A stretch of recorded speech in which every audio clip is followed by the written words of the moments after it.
So what happens, like, I think those people here are like 5th and 3rd year, I think. So that means that 3rd years next year, we can't have any involvement in the selection committee, right? So you can be on the search committee, so far as I understand, but at the moment, the way that things are, year-out students can't vote for the director, that's correct. One of the things that I like focusing on in drawing teaching at an architecture school is that most of what the architectural experience is about space. Yeah. But most of our time is spent drawing objects. And it's really actually very hard to, particularly with computer drawing tools, to get those to make space, because we assemble the object and the model of the thing.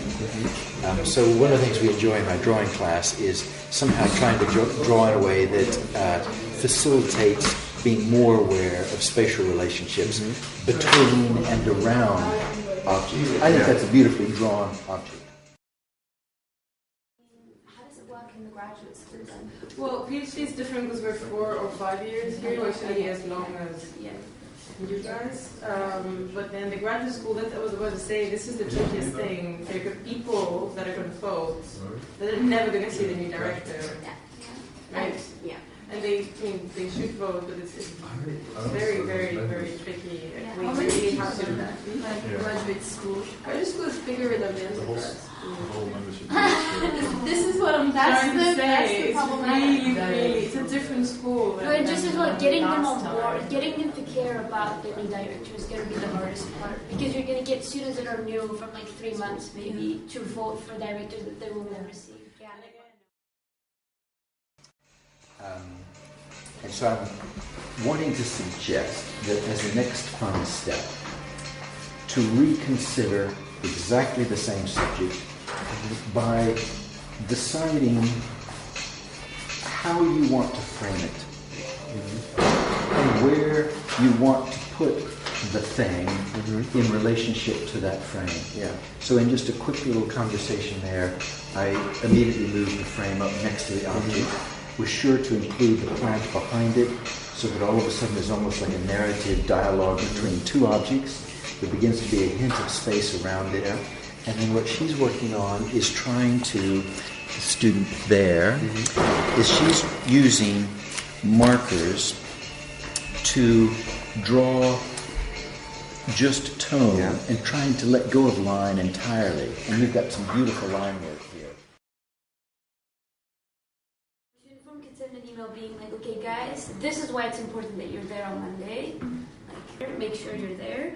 And then the second one, or a second part could be like, it's really necessary to get one student from each unit that you decide who it is to then represent you as a unit so that you're better informed or something like this.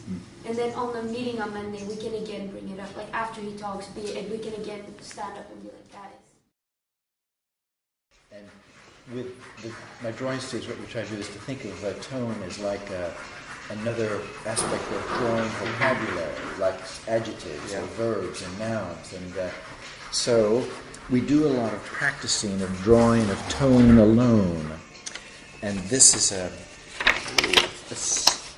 a lovely series where a second-year student was, through the course of the day over at the Parthenon Marbles, trying this experience of using the line. And you can just see it's completely frustrating here at the beginning.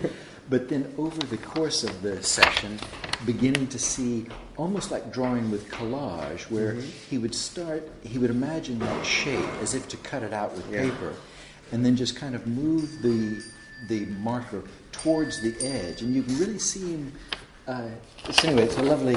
You might try little provocative square shapes that are your frames. Think about different ways to accompany this thing in space and just let them live together. But I think a lot of people take it for granted. It's like, oh, this is just how architecture schools are. It's not at all. The difference between having a brief that you basically write yourself and a project where you have all these freedoms.